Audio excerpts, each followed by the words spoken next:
اللہ جل جلالہ عما نوالہ نے ارشاد فرمائے، یا بنی اسرائیل، اے بنی اسرائیل۔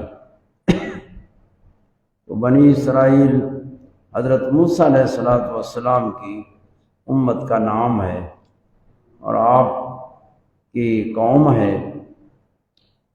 جب فرعون غرق ہو گیا اور اس کا لشکر دریا میں غرق ہو گئے اور وقت گزر گیا، تو اللہ جل شانہ نے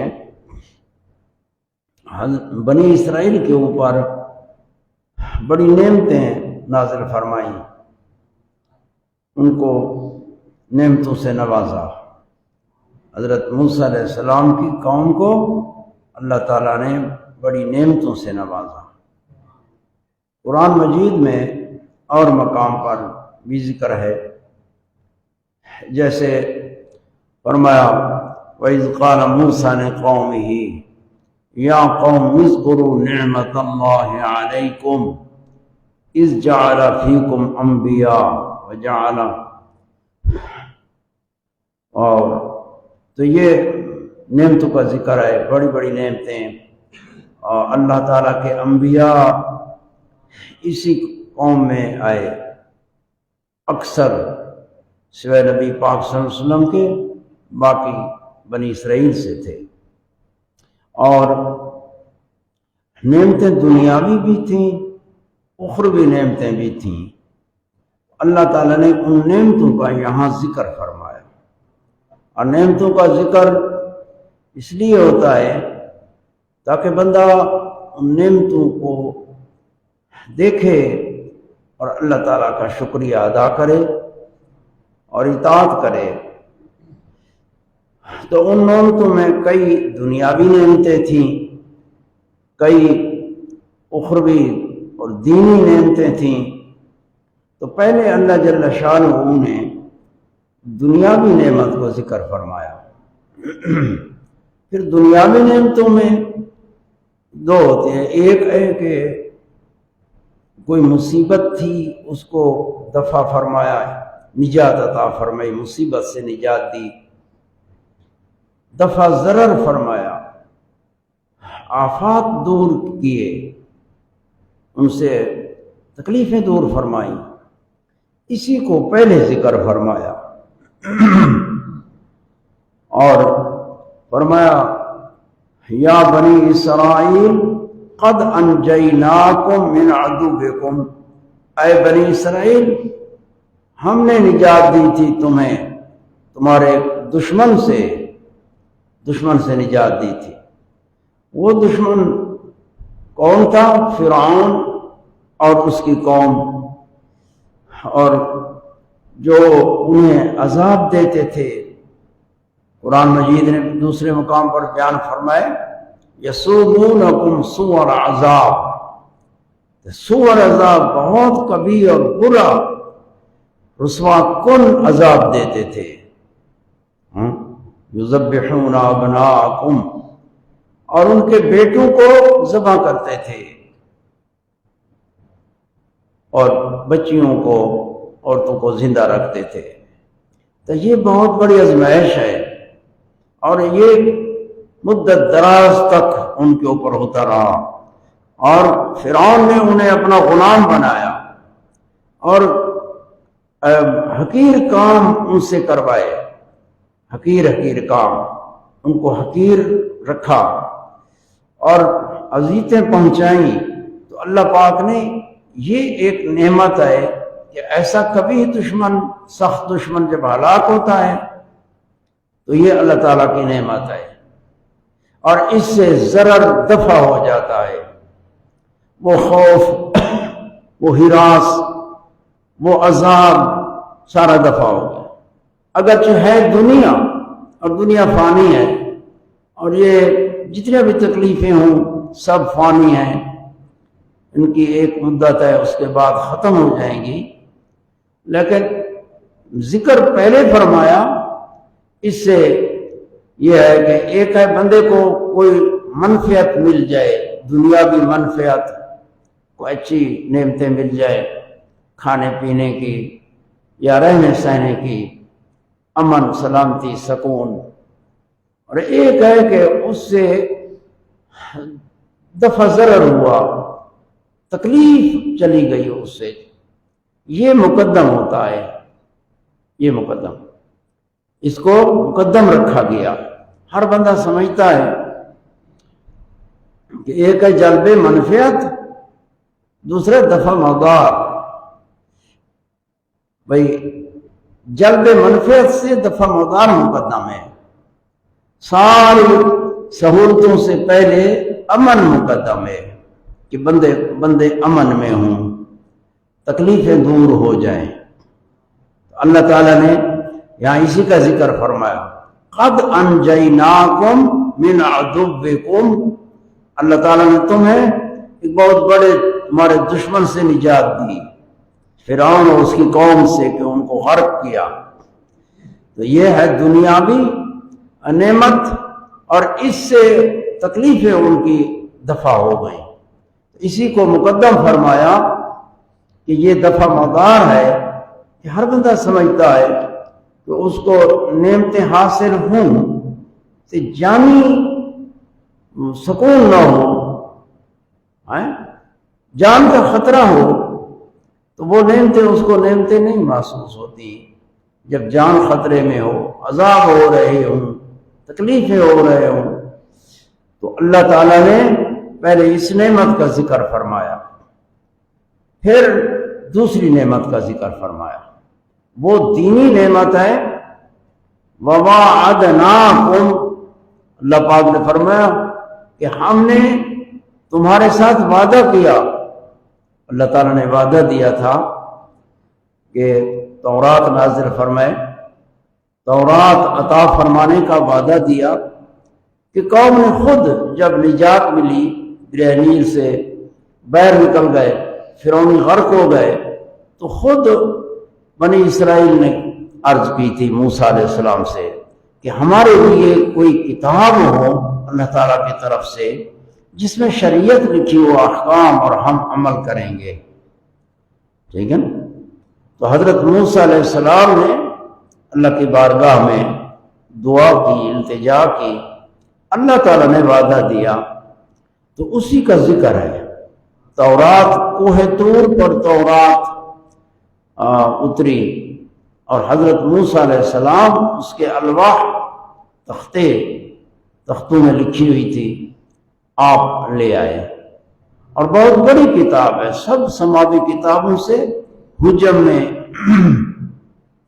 میں بڑی کتاب تورات تھی، بہت بڑی کتاب ہے۔ تو حضرت موسیٰ علیہ السلام نے فرمایا کہ وعدہ دیا قوم کو، اللہ کا وعدہ تھا، تو اللہ تعالیٰ نے اس نعمت کا ذکر فرمایا، اور یہ نعمت ہے، دینی نعمت ہے، کہ یہ دینی نعمت کہ اس میں احکام ہیں، اللہ تعالیٰ کے احکام ہیں، اور نازل ہوئے کتاب، یہ اللہ تعالیٰ کی کتاب ہدایت تھی، اور اس میں نور تھا، اللہ کی رحمتیں تھیں، ہدی و نور، تورات کے متعلق ہے۔ وَوَعَدْنَاكُمْ، اللہ پاک نے فرمایا کہ اے بنی اسرائیل تمہارے ساتھ وعدہ کیا، اصل تو حضرت موسیٰ علیہ السلام کے ساتھ ہے، لیکن کتاب تو وہی کے لیے ہے تاکہ عمل کریں، تو فرمایا وَوَعَدْنَاكُمْ، ہم نے تمہیں وعدہ دیا تورات کا، کتاب کا، اور فرمایا جانب الطور الایمن، جانب الطور، طور پہاڑ ہے، اور جانب اس کا ایک کنارہ ہے، کونا، اور ایمن دائیں، اور یہ جانب کی صفت ہے، یعنی جانب الایمن، طور دی دائیں جانب، اور کسی شے کی جانبیں جو ہے دائیں یا بائیں آگے پیچھے نکلتی ہے، پہاڑ کا دائیں بائیں نہیں ہوتا، لیکن جو پہاڑ کی طرف جاتا ہے، پہاڑ سے گزرتا ہے، اس کے دائیں بائیں کی وجہ سے پہاڑ کو بھی جانب عارض ہوتی ہے، بھائی جانب دائیں ہے یا جانب بائیں ہے۔ تو حضرت موسیٰ علیہ السلام مصر سے شام کی طرف جاتے ہیں، جب شام کی طرف کوئی گزرنے والا گزرے تو کوہ طور دائیں جانب پڑتا ہے، تو اس لیے فرمایا گیا دائیں جانب، کوہ طور کی دائیں جانب۔ یہ مقام ہے جہاں اللہ تعالیٰ نے موسیٰ علیہ السلام سے کلام کیا اور تورات نازل ہوئی۔ قرآن مجید کا نزول یہ تنزیل ہے، 30 سال کے عرصے میں تھوڑا تھوڑا حسب مصالح اور لوگوں کی بہتری کے لیے جو ان کے حال کے لیے تھا وہ اترتا رہا، یعنی 23 سال کے عرصے میں تھوڑا تھوڑا 23 سال کے عرصے میں قرآن مجید، لیکن تورات اکٹھی اتری تھی، اس کے الواح تھے قرآن مجید میں، الواح لوح کی جمع ہے، لوح تختی کو کہتے ہیں، اس پر لکھی ہوئی تھی اور ایک بہت بڑی کتاب تھی۔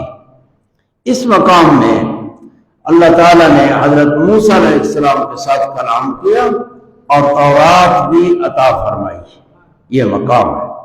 تو اسی کا ذکر فرمایا وَوَاعَدْنَاكُمْ جَانِبَ الطُّورِ الْأَيْمَنَ، حضرت موسیٰ علیہ السلام کوہ طور کی طرف گئے اور ہارون علیہ السلام کو پیچھے اپنی قوم میں خلیفہ بنایا، اور متعدد جگہوں میں اس کا ذکر ہے، ہارون اخلفنی فی قومی واصلح ولا تتبع سبیل المفسدین، کہ ان کا خیال کرنا ہے اور ان کو ہدایت کرنی ہے، تبلیغ کرنی ہے۔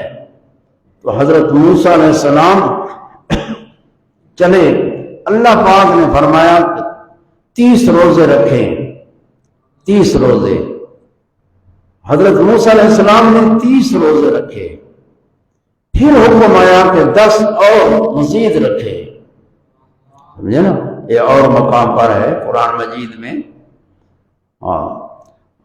9ویں سپارے میں، کہ حضرت موسیٰ علیہ السلام نے پہلے 30 روزے رکھے، پھر حکم آیا 10 اور 40 روزے رکھے، 40 روزے، اور پھر اللہ تعالیٰ نے کلام کیا۔ اللہ کا نبی ہے، پاک ہے، لیکن یہ کہ اللہ تعالیٰ کے ساتھ ہم کلام ہونا ہے۔ 40 دن تو وعدہ یہ دیا کہ میں 40 دن کے بعد واپس آؤں گا، اور تم حضرت ہارون علیہ السلام کو فرمایا تم اس قوم کا خیال کرنا اور ان کو ہدایت کرنا اور اللہ کی مخالفت نہ کریں اور فساد نہ کریں۔ تو حضرت موسیٰ علیہ السلام 40 دن کوہ طور میں عبادت کرتے رہے، اس کے بعد واپس آئے، تو اللہ تعالیٰ نے اسی کا ذکر فرمایا وَوَاعَدْنَاكُمْ جَانِبَ الطُّورِ الْأَيْمَنَ، یہ دوسری نعمت آ گئی۔ اب تیسری نعمت کا ذکر فرمایا وَنَزَّلْنَا عَلَيْكُمُ الْمَنَّ وَالسَّلْوَىٰ، نزلنا، اللہ فرماتے ہم نے اتارا، نازل کیا، علیکم تمہارے اوپر، من والسلوى، من اور سلوى، یہ من اور سلوى آسمان سے آتی تھی، کہ ایسی پاکیزہ ستھری اللہ تعالیٰ کی عطا کردہ ایک غذا کھاتے بنی اسرائیل، من و سلوى اترتی تھی۔ یہ تیہ کا میدان تھا، نزلنا علیکم المن والسلوى، یہ تیہ کے میدان میں تھے، اور من و سلوى ان کے دسترخوان بچھاتے تھے، ان کے دسترخوان پر آتی تھی اور اس کو کھاتے تھے، اور اس سے تعدی بھی ہوئی۔ تو اللہ تعالیٰ نے اس نعمت کا ذکر فرمایا، اور اس کے 3 حصے ہیں۔ ایک فرمایا کُلُوا مِن طَیِّبَاتِ مَا رَزَقْنَاکُمْ، تم کھاؤ کلو یہ امر کا صیغہ ہے، کلو کھاؤ، یہ امر اباحت ہے، یعنی تم کھاؤ من طیبات ما رزقناکم، طیبات سے پاکیزہ چیزوں سے، ما رزقناکم جو ہم نے تمہیں روزی دی، یعنی من و سلوا جو اتاری، یہ طیبات ہیں۔ طیبات سے یا تو یہ کہ لذیذ چیزیں ہیں، کلو ان لذیذ چیزوں سے کھاؤ، یہ اللہ نے تمہیں روزی دی ہے، یا لذیذ یعنی حلال، حلال اور پاک، اور دونوں جمع بھی ہیں، لذیذ بھی ہیں حلال پاک بھی ہیں۔ کلو من طیبات ما رزقناکم، ہم نے روزی دی۔ ایک حصہ آ گیا تیسری نعمت میں جو اللہ تعالیٰ نے من و سلوا اتاری اور فرمایا تو اس سے کھاؤ، یہ عمدہ حلال لذیذ پاکیزہ چیزیں ہیں۔ اور آگے فرمایا وَلَا تَطْغَوْا، یہ نہ ہو وَلَا تَطْغَوْا فِيهِ، جو ما رزقناکم، جو ہم نے تمہیں پاکیزہ چیزیں روزی دی، اس میں سرکشی نہ کرو۔ فِيهِ ضمیر راج ما رزقناکم کی طرف، اب سرکشی نہ کرو۔ سرکشی اس میں حضرت ابن عباس فرماتے ہیں وَلَا تَطْغَوْا، اس کی تفسیر فرماتے ہیں یعنی لا تظلموا بعضکم بعضا، لا تظلم بعضکم بعضا فَيَأْخُذُهُ مِنْ صَاحِبِهِ، یعنی ایک دوسرے پر ظلم نہ کرو۔ وَلَا تَطْغَوْا طغیان سے، طغیان سرکشی کرنا اور زیادتی کرنا، تو تم ظلم نہ کرو، ایک دوسرے کے اوپر ظلم نہ کرو، یعنی جب طعام اترے تو ہر ایک اپنے حصے کو پکڑے، دوسرے کو نہ پکڑے کہ اس پر ظلم ہوگا۔ یا یہ معنی ہے، دوسری تفسیر آئی کہ وَلَا تَطْغَوْا یعنی اپنی جانوں پر ظلم نہ کرو، اپنی جانوں پر کہ کھاؤ اس کی ایک حد ہے، اور اپنی جانوں پر ظلم نہ کرو۔ وَلَا تَطْغَوْا فِيهِ ما رزقناکم، وَلَا تَطْغَوْا خاص اسی ما رزقناہم میں کہ سرکشی اس روزی میں نہ کرو کہ ایک دوسرے پر ظلم کرو اور ایک دوسرے کی چیز کو پکڑ لے زبردستی، اس سے روکا گیا۔ یا اپنی جانوں پر ظلم نہ کرو کہ حد سے تجاوز کرو، جیسے تجاوز حد سے کہ وہ پکڑتے تھے اور پھر بچا کے رکھتے تھے، اس سے روکے گئے تھے۔ بس وقت پر روزی تمہیں پہنچے گی، اس کو بچا کے نہیں رکھنا۔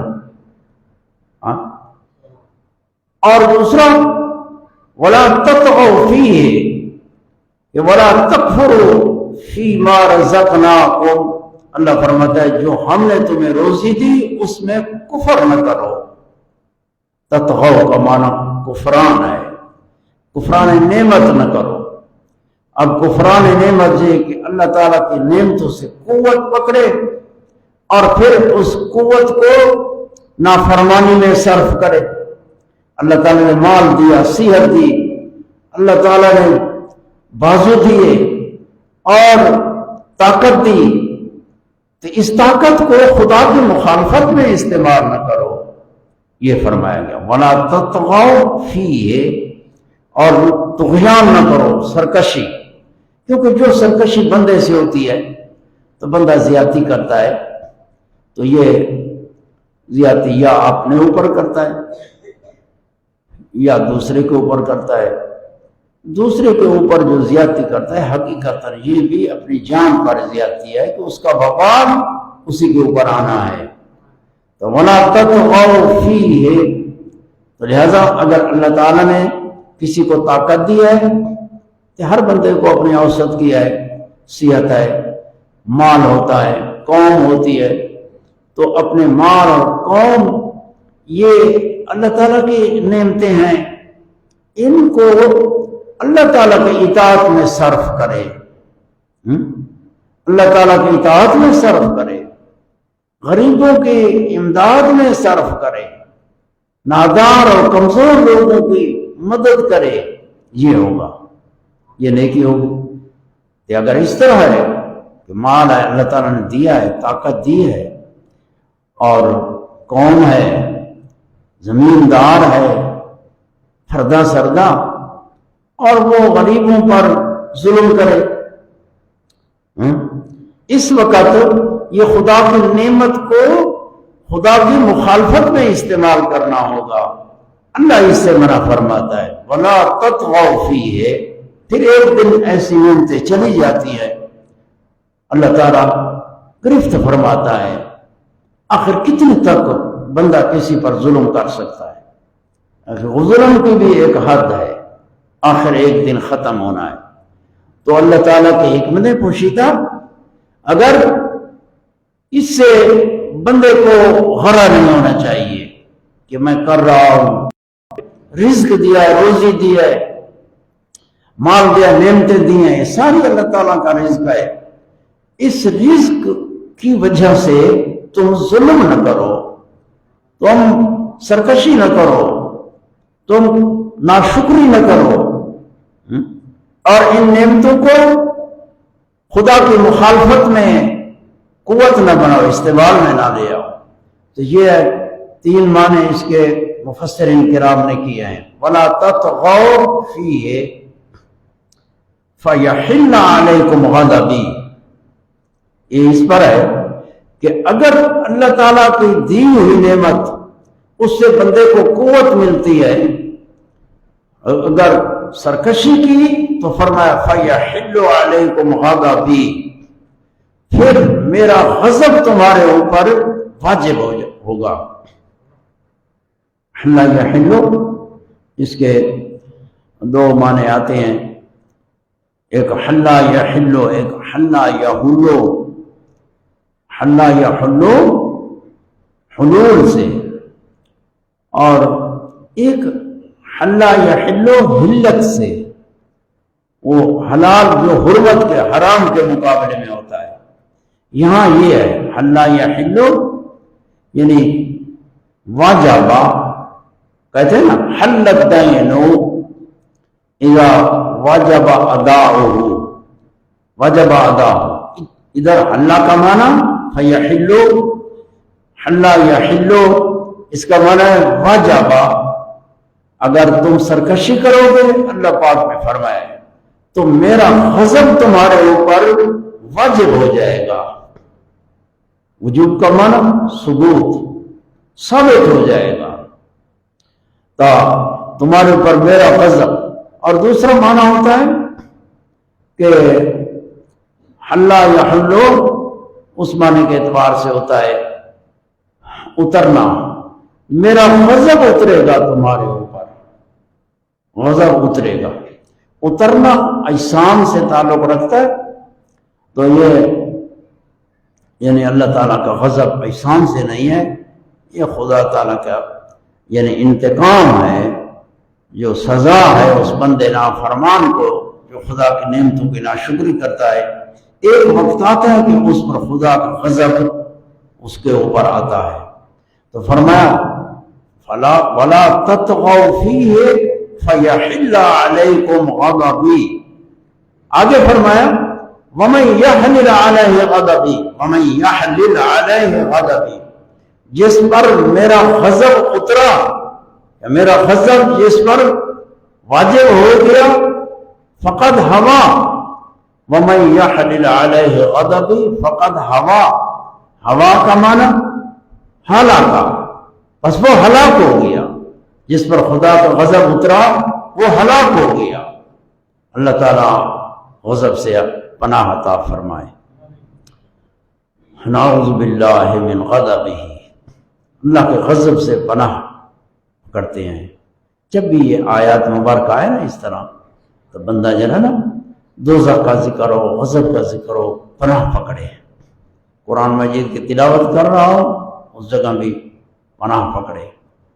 اور یہ ہے کہ فَيَحِلَّ وَمَنْ يَحْلِلْ عَلَيْهِ غَضَبِي، جس شخص پر میرا غضب اترا، میرا غضب پڑا، یا میرا غضب ثابت ہوا، واجب ہوا اس کے اوپر، فقد ہوا، ہوا یاوی باب آتا ہے، دو باب آتے ہیں، ہوا یاوی، ماضی مضارع ایک جیسے ہوتے ہیں لیکن مصدر سے فرق ہوتا ہے۔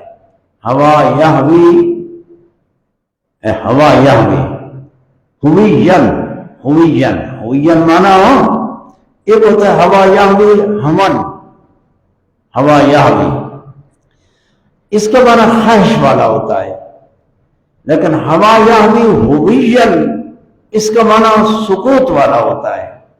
ہوا ساکاتا من علو الی اسفل، یعنی اوپر سے شاید نیچے کی طرف گرے، اس کو کہتے ہیں ہوا۔ یہاں اس کا معنی فقط ہوا، وہ حاویہ میں گرا، حاویہ، اس سے مادے کی رہنمائی اس کی طرف ہوتی ہے۔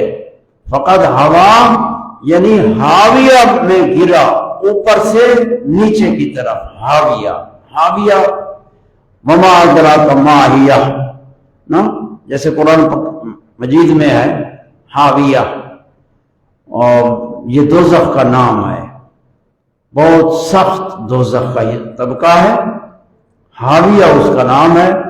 یہاں یہ وَمَن يَحْلِلْ عَلَيْهِ غَضَبِي فَقَدْ هَوَىٰ، جس کے اوپر میرا غضب نازل ہوا، غضب اترا، غضب ثابت ہوا، جس کے اوپر میرا غضب واجب ہوا، فقد ہوا، پس وہ شخص حاویہ میں گر گیا، اوپر سے نیچے کی طرف، یعنی حاویہ اتنی اس کی تہ گہری ہے کہ کئی سال آپ کو مسافت ہے کہ تہ میں پہنچنے کے لیے، کہ اوپر سے نیچے کی طرف۔ ہلاکا، ساکاتا یہ معنی دیتا ہے، فقد ہوا، پس وہ ہلاک ہو گیا۔ تو اللہ جل شانہ نے آگے ارشاد فرمایا وَإِنِّي، یہ تو آگے بھائی سرکشی نہ کرو، جو میں نے تمہیں رزق دیا، روزی دی، نعمتیں دی، سب رزق میں آ جاتے ہیں۔ رزق صرف کھانے پینے کی چیزوں کا نام نہیں ہے، رزق اللہ تعالیٰ کی ہر نعمت اس کا عطا کردہ رزق ہے۔ علم ہے کسی کے پاس، یہ بھی رزق ہے۔ جتنے یعنی اللہ کی نعمتیں بندے کو پہنچتی ہیں، یہ سارا رزق ہے، روزی ہے۔ ہماری بولی میں روزی کا اطلاق کھانے پینے کی چیزوں پر آتا ہے، لوگوں کے ذہنوں میں جو معانی ہوتے ہیں لفظوں کے، پھر ان کا ذہن اسی جانب پہلے جاتا ہے۔ یہ قرآن مجید ہے، قرآن مجید میں ہر وہ نعمتیں، ساری نعمتیں جو بھی اللہ پاک عطا فرماتا ہے بندے کے لیے نعمت ہے۔ دیکھ فرعون غرق ہوا، یہ نعمت ہے۔ فرعون دشمن تھا، بڑا سخت، سرکش، کئی صدیوں تک ظلم کرتا رہا۔ اللہ پاک نے قرآن مجید میں فرمایا یذبحون ابناءکم ویستحیون نساءکم وفی ذالکم بلاء من ربکم عظیم۔ بلا عمر، یہ اللہ تعالیٰ کی طرف سے ایک بہت بڑی آزمائش تھی اور بلا تھی۔ تو بنی اسرائیل پر وہ تکلیفیں ہوتی رہی، کئی صدیاں گزر گئی، اللہ نے جو نجات دے دی انہیں، یہ خدا کی نعمت ہے۔ دشمن جو سخت ہو، سرکش ہو، مر جائے، یہ اللہ کی نعمت ہوتی ہے۔ جنازہ گزرا، نبی کریم صلی اللہ علیہ وسلم تشریف فرما تھے، آپ نے فرمایا مستریح او مستراح، یا یہ شخص مستریح ہے یا مستراح ہے۔ صحابہ نے عرض کیا یا رسول اللہ مستریح کون ہے، مستراح کون ہے؟ آپ نے فرمایا مستریح ہے وہ جو دنیا میں رہا، تکلیفیں، آزمائشیں، بیماریاں، تکلیفیں جھیلتا رہا، صدمے جھیلتا رہا، اب فوت ہوا ہے، یہ مستریح ہے، خوش ہونے والا ہے، راحت پانے والا ہے۔ اللہ پاک نے اس کو آگے راحت عطا فرمائی ہے۔ یہ آزمائش کی جگہ تھی دنیا، آگے راحت پانے والا ہے۔ اور مستراح یعنی مستراحن کیا ہے؟ فرمایا مستراح یہ ہے کہ یہ جتنے تک زندہ تھا لوگوں پر ظلم کرتا تھا، لوگ ڈرے ہوئے، وحشتناک، دہشتناک، رات کو نیند نہ آئے، دن کو اس کا خیال کہیں یہ نہ ہو کرے یہ نہ کرے، تو لوگوں میں دہشت وحشت پھیلی ہوئی ہوتی تھی اس کی وجہ سے۔ جب وہ مر گیا، جب وہ مر گیا خود تو مبتلا ہو گیا خدا کے عذاب میں، لیکن پیچھے جو لوگ ہیں ان کو راحت پہنچ گئی، وہ راحت والے ہو گئے، بس بھئی اس سے جان چھوٹ گئی۔ تو یہ ایک خدا کی نعمت ہے، یہ اتنا بڑا سرکش دشمن مرا یہ بھی۔ تو پھر ایسی نعمتوں کو بندہ یاد کر کے خدا کا شکریہ ادا کرے، اور شکریہ خدا کا صرف زبان سے نہیں ہے، سارے لوگ زبان سے بھی کرتے ہیں، یہ بھی شکریہ ہوتا ہے، دل سے کر رہے ہوتے ہیں۔ میرا مقصد یہ ہے کہ صرف زبان میں شکریہ میں منحصر نہیں ہے کہ بس یہی ہے، بلکہ شکر کے دو معنی ہیں۔ ایک شکر کا معنی ہے بھائی فعل کرے، عمل کرے، عمل جو اللہ تعالیٰ کی نعمت عطا فرمائی ہے، اللہ تعالیٰ کی تعظیم پر دلالت کرے۔ اب بندہ مرکب ہے، ایک اس کا دل ہے، دل تو اصل ہے، دل سے خدا کا شکریہ، دل خدا کا شکر گزار دل ہو، اور دوسرے ظاہر بندے کے جوارے ہیں، ہاتھ ہے، پاؤں ہے، کان، زبان ہے، آنکھیں ہیں، یہ سارا جسم ہے، بدن ہے، اس کو خدا کی اطاعت میں لے آئے، خدا کی تعظیم بجا لائے۔ بندہ نماز میں ہوتا ہے، یہ ساری خدا کی تعظیم ہے، تو اس کو اللہ تعالیٰ کی اطاعت میں صرف کرے، یہ شکریہ ہے۔ خدا کے نعمتوں کا شکریہ فعل سے ہے، قول سے ہے، دل سے ہے۔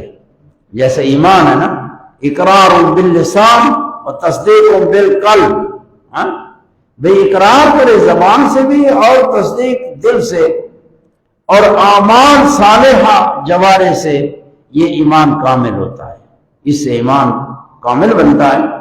تو اللہ جل شانہ کا شکریہ یہ نیک عمل سے ہے، گویا جو بندہ نیک عمل کرتا ہے یہ خدا کا شکر گزار بندہ ہے۔ زبان سے کہے شکر ہے، کہ عمل خراب ہو یہ شکریہ نہیں ہے۔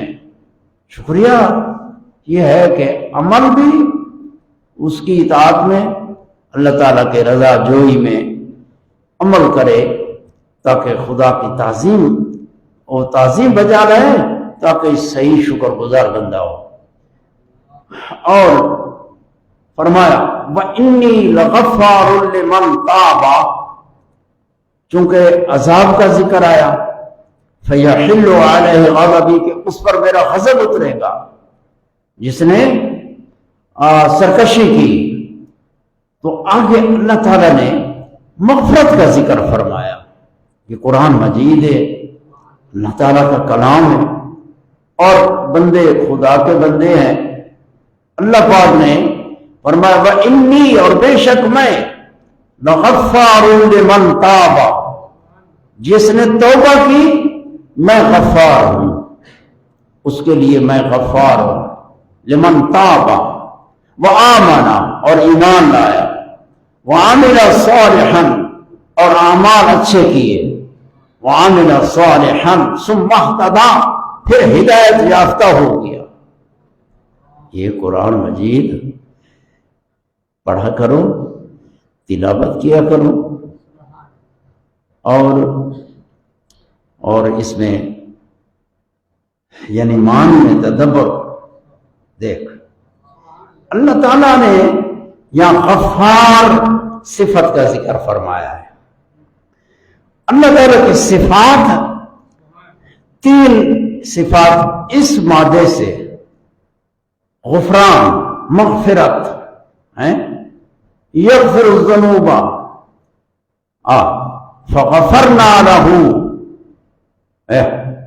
فغفرنا له، کبھی ماضی، کبھی مضارع، کبھی امر، واغفر لذنبک کا غفران کا بڑا ذکر ہے قرآن مجید میں، اور غفران مغفرت بخشش ہے، اس کی ایک حقیقت ہے، حقیقت میرے سے یہاں بیان نہیں ہو سکتی، ذہنی ذہنی معنی کریں گے تاکہ سوکھی سمجھ آ جائے، آسانی سے سمجھ آ جائے کہ اللہ پاک نے پیچھے انتقام کا ذکر فرمایا، غضب کا ذکر آیا، بندے خدا کے ہیں، ساری مخلوق ہے، بندے ڈر گئے، اللہ پاک تسلی دیتا ہے، وَإِنِّي لَغَفَّارٌ، میں غفار ہوں،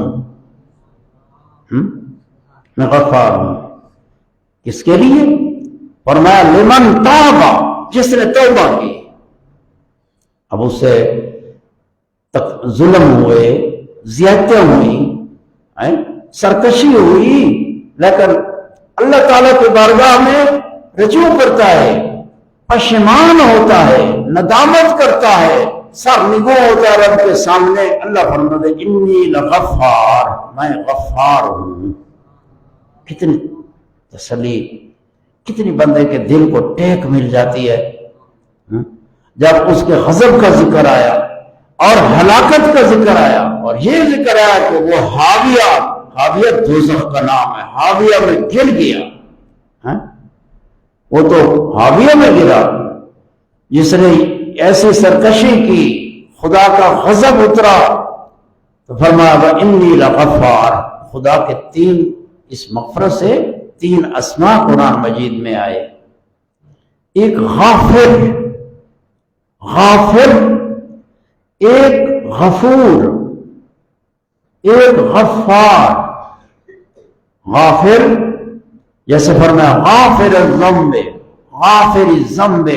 وقابل التوب، حامیم تنزل الکتاب من اللہ العزیز العلیم، غافر الذنب وقابل التوب، قابل التوب شدید العقاب۔ غافر الذنب یعنی اللہ تعالیٰ فرماتے میں غافر ذنب ہوں، ذنب کا معنی گناہ، میں گناہ بخشنے والا ہوں، قابل التوب میں توبہ قبول کرنے والا ہوں، قابل التوب یہ خدا کی صفت ہے غافر۔ اور ویسے دیکھو بندہ بھی تین قسم ہے، ظلم کرنے والے تین ہیں، ایک ظالم ہے، اللہ پاک فرماتا ہے قرآن مجید میں فَمِنْهُمْ ظَالِمٌ لِنَفْسِهِ، ظالم، فَمِنْهُمْ ظَالِمٌ لِنَفْسِهِ، اللہ اپنے بندوں کی تقسیم فرمائی ہے کہ میرے بعض بندے ظالم ہیں، وَمِنْهُمْ مُقْتَصِدٌ، بعض میرے بندے درمیانی درجے کے ہیں، وَمِنْهُمْ سَابِقٌ بِالْخَيْرَاتِ، اور بعض میرے بندے نیکیوں میں سبقت کرنے والے ہیں، نیکوکار ہیں۔ یہ تین درجے بندوں کے قرآن مجید میں سورۃ فاطر میں ذکر فرمائے، فاطر السماوات والارض۔ اس سے آگے آج بھائی بندہ جو ہے ظالم ہوتا ہے، ظلم کرتا ہے، اور دوسرا صیغہ آتا ہے ظلوم، عربی میں یہ ظالم ہے، دوسرا ظلوم، تیسرا ظلام، ظلوم جیسے فرمایا انہو، فرمایا ظلومن جہولا، ظلومن جہولا، یہ ظلوم ظالم سے زیادہ ہے، ظالم ایک درجہ ظلم ہے، وہ ظالم بھی ہے کہ ظلم بہت زیادہ کر دے، قرآن مجید نے ظلم نہ تعبیر فرمایا، یہ مبالغے کا صیغہ ہے، یعنی بہت زیادہ ظلم کرنے والا، ایک دا ظلم ایک درجے کا بھی ہے کہ ان کا ظلم بہت زیادہ ہے، وہ ظلم ہے، یہ ظالم ہے، یہ ظلم ہے، اور تیسرا ظلام ہے، ظلام یہ مزید مبالغہ کا صیغہ اس میں بہت زیادہ ظلم کرنے والا کثرت کے ساتھ، ظلم سے بھی زیادہ، لیس بظلام للعبید، یہاں اللہ تعالیٰ کی صفات سلبیہ کا بیان ہے۔ ظلام بہت زیادہ ظلم کرنے والا، اللہ پاک ذات ہے۔ اللہ تعالیٰ نے اپنی ذات سے نفس ظلم کی نفی کی ہے، اور اس میں ایسا مبالغہ فرمایا ہے لیس بظلام للعبید کہ اللہ تعالیٰ اپنے بندوں پر ظلم نہیں کرتا۔ سمجھے؟ یہ خدا کی صفت ہے، سلبی صفت ہے۔ اللہ ظالم نہیں ہے، ظلم نہیں کرتا، اللہ عادل ہے، انصاف فرماتا ہے۔ جیسے فَعْدِلُوا هُوَ أَقْرَبُ لِلتَّقْوَىٰ، اللہ تعالیٰ عدل فرماتا ہے، بندوں کو حکم فرمایا فَعْدِلُوا، تم عدل کیا کرو، یہ تقویٰ ہے، تقویٰ کے زیادہ قریب ہے عدل کرنا، انصاف کرنا۔ اور ہر بات میں، ہر معاملے میں بندہ عدل کو اختیار کرے، عدل ہاتھ سے نہ جانے دے، اور عدل کی ضد وہی ظلم ہے، ظلم ہو گیا، عدل نہ کیا تو ظلم ہو گیا، ظلم نہیں کیا تو یہ عدل ہے۔ اللہ تعالیٰ ظلم سے بچائے۔ تو 3 درجے انسان کے ظلم میں، ایک ظالم، دوسرا ظلوم، تیسرا ظلام۔ ظالم ایک درجے کا، ظلوم بڑا ظالم، اور ظلام سب سے بڑا ظالم۔ تو اللہ تعالیٰ نے قرآن مجید میں یہ 3 صفتیں مغفرت کے ذکر فرمائی ہیں۔ غافر اس ظالم کے مقابل، کوئی ظالم ہے تو اللہ غافر ہے، کوئی توبہ کرے، ظالم آدمی توبہ کرے، اللہ تعالیٰ غافر ہے، مغفرت فرمانے والا ہے، بخش دینے والا ہے۔ اور ظلم کے مقابلے میں غفور آیا، غفور یہ مبالغے کا صیغہ ہے، یعنی بہت زیادہ بخشنے والا، بہت زیادہ بخشنے والا۔ یا تو زیادتی بخشنا ہے کہ افراد ہیں کم کے اعتبار سے کہ بڑے گناہگار ہیں تو کثیر تعداد میں مخلوق ہے، اللہ تعالیٰ غفور ہے، بخشنے والا ہے، بہت بخشنے والا ہے۔ اس کو بخش دیا، اس کو بخش دیا، تو کتنی مخلوق ہے، تو اللہ تعالیٰ کی بخشش بڑی وسیع ہے۔ تو یہ غفور ہے کہ بہت زیادہ بخشنے والا، تو یا غفور ہے کہ زیادہ کیف میں بہت زیادہ بخشنے والا۔ بندہ ایک ہے، ظلم کرتا ہے، توبہ کرتا ہے، اللہ بخش دیتا ہے، پھر بندہ گناہ کرتا ہے، پھر تائب ہوتا ہے، اللہ بخش دیتا ہے، پھر وہی بندہ گناہ کرتا ہے، ہر بار گناہ کرتا ہے، ہر بار توبہ کرتا ہے، اللہ غفور ہے، بہت بخشنے والا ہے، اس کی مغفرت کی انتہا نہیں ہے، کیونکہ وہ صفت ہے اس کی غفور۔ اور غفار، یہاں غفار آیا، وَإِنِّي لَغَفَّارٌ، اگر بندہ تو ظالم ہے، گویا اس طرح اللہ فرماتے بندہ اگر تو ظالم ہے میں غافر ہوں، اگر تو ظلوم ہے تو میں غفور ہوں، اگر تو ظلام ہے تو میں غفار ہوں۔ تو اللہ کی طرف رجوع لیا، اللہ تعالیٰ گناہ معاف کر دے گا۔ یہ فرمایا انی لغفار لمن تاب، مغفرت کس کے لیے؟ من تاب، جو تائب ہوا، تاب یتوب توبتاً، اور پھرنا اور رجوع لانا اور میلان کرنا۔ تو اللہ فرماتا ہے میں غفار ہوں اس بندے کے لیے جس نے توبہ کی۔ بندہ اگر توبہ نہ کرے تو بندے کی کمزوری، اللہ تعالیٰ کی مغفرت متوجہ ہے کہ بندہ توبہ کرتا ہے، اللہ کی مغفرت، اس کی غفاری صفت وہ اس کی طرف متوجہ ہے۔ فرمایا تابا و آمنا، اور ایمان لائے۔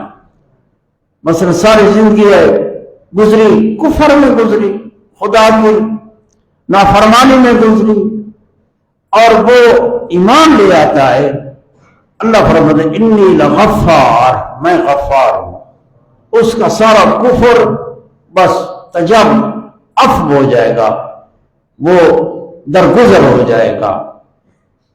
اور آمانہ گناہوں سے، شرک سے، کفر سے میلان کر کے ایمان کی طرف آ گیا۔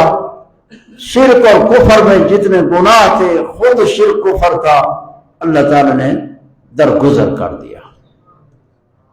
اس لیے کہا گیا ہے کہ ایسا بندہ بتاؤ کہ اس کا ایک عمل ہی نہیں ہے سیدھا جنت میں چلا جائے، عمل ایک کی کوئی اور سیدھا جنت میں۔ جب اس کی بیان کیا جاتا ہے بھائی وہ کافر ہیں جو ساری زندگی کفر میں گزری، مرنے سے پہلے ایمان لے آیا، اور وہ ایمان لایا تو موت آ گئی، بس یہ سیدھا جنت میں جائے گا۔ اس سے کوئی عمل نیک سرزد نہیں ہوا، ایمان لایا، اس ایمان لانے سے سارا زندگی کا جو کفر تھا سارا گر گیا، ساقط ہو گیا۔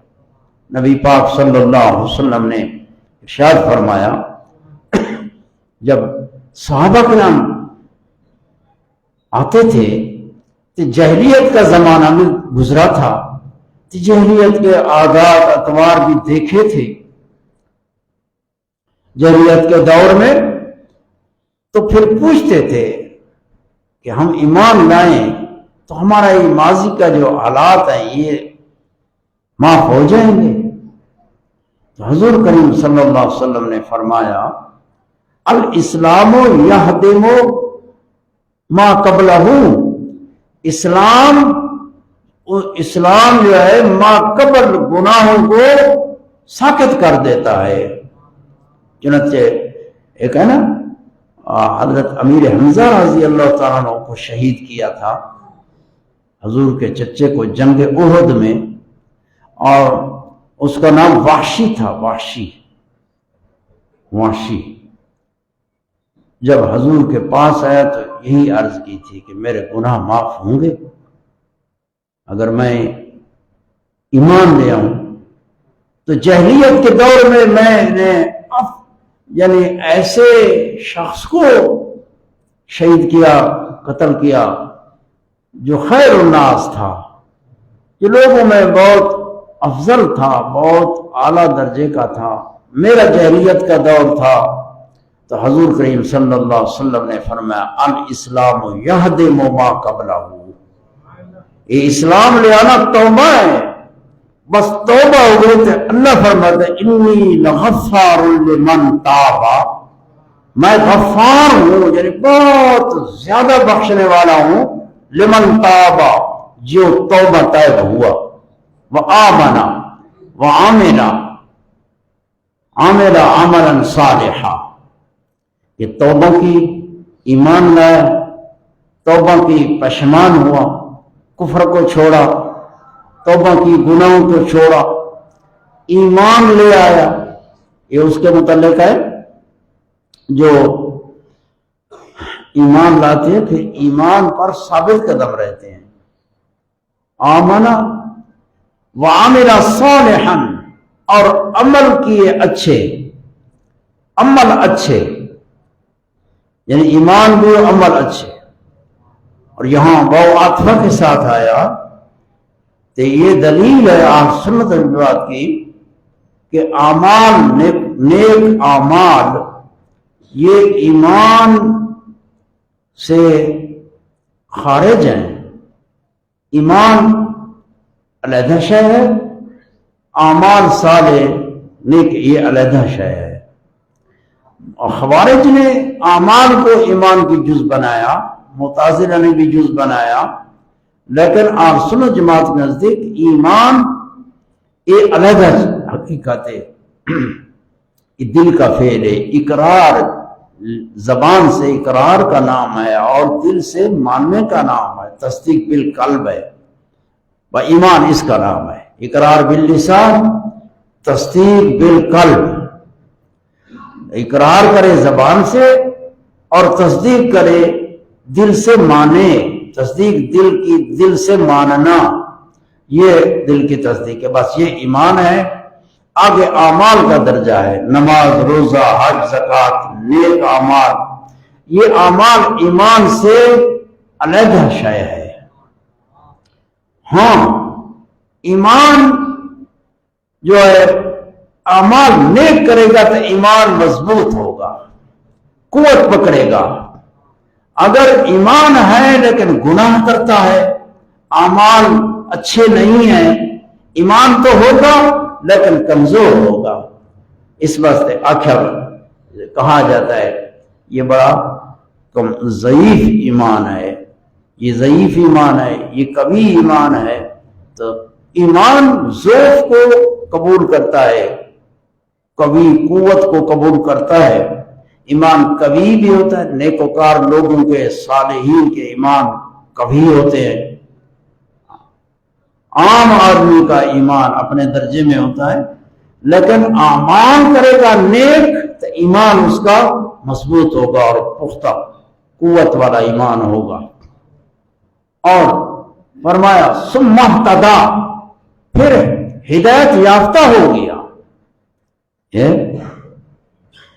اب بھائی توبہ طیب ہوا، ایمان لایا، اچھے عمل کیے، یہ مجموعہ تین چیزیں، توبہ، ایمان، اعمال صالحہ، یہ تین چیزیں ملیں تو وہ بندہ تو ہدایت یافتہ ہے۔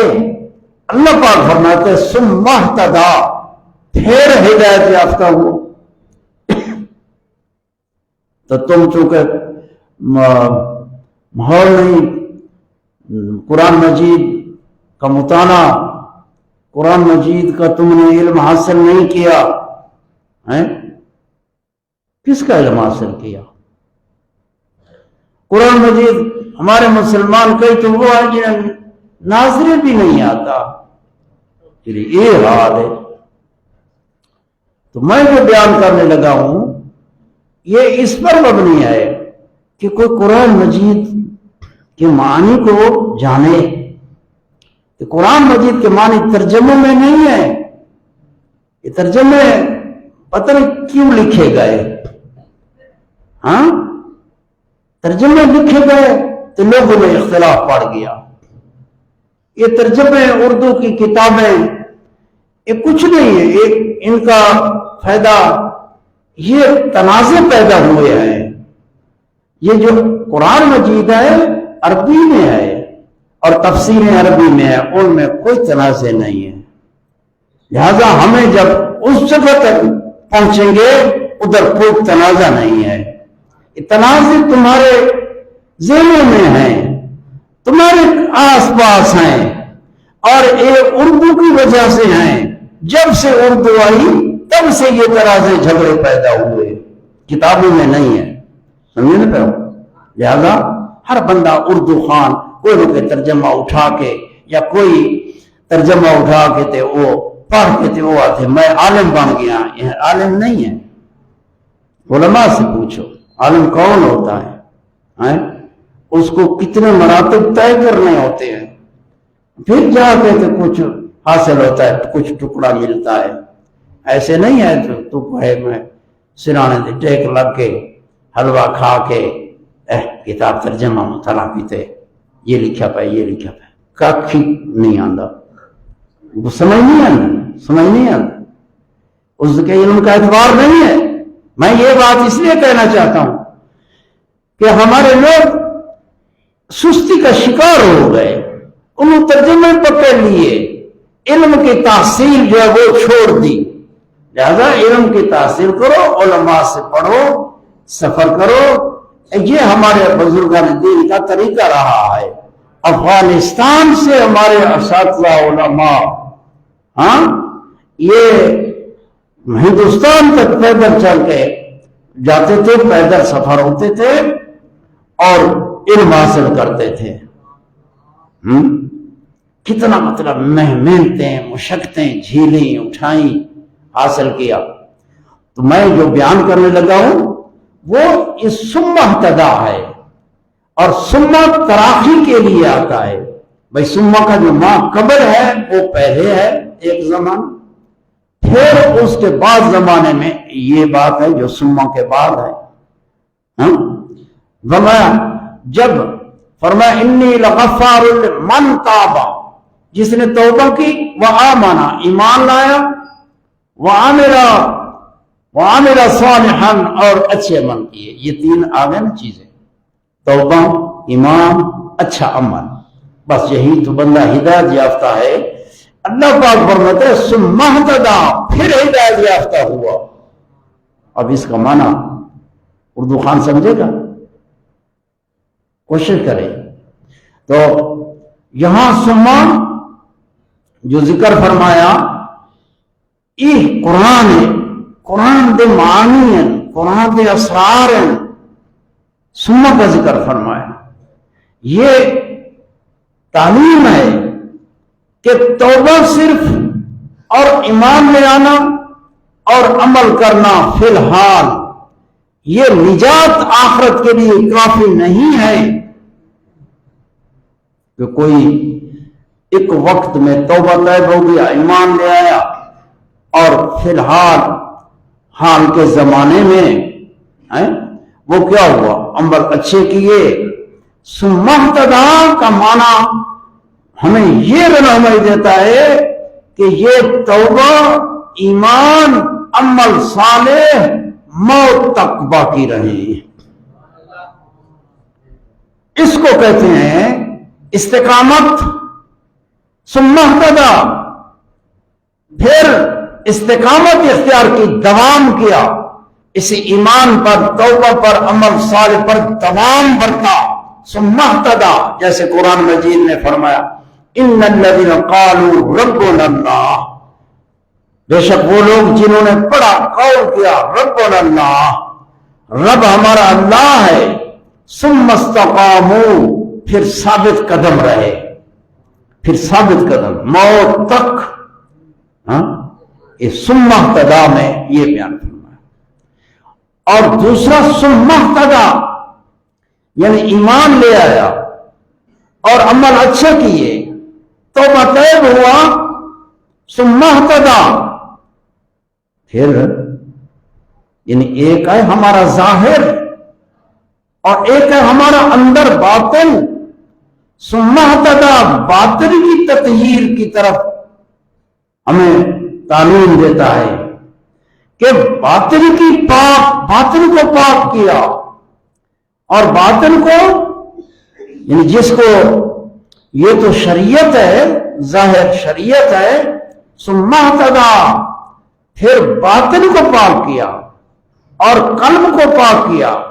قلب کو غضب سے پاک کیا، حسد سے، کینہ سے، بغض سے، زینت سے، حرص سے، لالچ سے، شہوات سے اپنے باطن کو پاک کیا. ثم اہتدی، اور اس کو اصحاب طریقت، وہ طریقت، اسی کو طریقت کہا جاتا ہے. اور ثم اہتدی پھر دوسرا مرتبہ اس میں آیا کہ جب وہ اس طریقت میں ثابت قدم ہوتا ہے تو پھر اللہ پاک ان پر حقائق منکشف فرماتا ہے کہ اشیاء کے حقائق منکشف ہو جاتے ہیں اس کے اوپر. اور یہ مراتب، دو مرتبے طریقت اور حقیقت، یہ اس ثم اہتدی میں یہ رہنمائی دیتے ہیں کہ اپنے باطن کو پاک کیا. ثم اہتدی، اور یہ ثم تراخی زمانے کے لیے نہیں ہے بلکہ یہ رتبے کے لیے ہے کہ ایک رتبہ پہلا ہے وہ، اور دو رتبے اور ہیں، شریعت، طریقت اور حقیقت. شریعت بھی آ گئی، طریقت بھی آ گئی، حقیقت بھی آ گئی، تو پھر یہ جمع ہو گئے اور اسی پر دوام تے استقامت رہی حتیٰ کہ موت آ گئی. اس کے لیے لغفار، اللہ تعالیٰ ان کے لیے غفار ہے، اللہ جل شان ان کے سب گناہ پہلے معاف کر دے گا۔ اللہ جل شان سے دعا ہے کہ اللہ ہمارے گناہ معاف فرمائے اور اللہ تعالیٰ ہمیں سمجھنے کی توفیق عطا فرمائے۔ آخر دعوانا الحمدللہ رب العالمین۔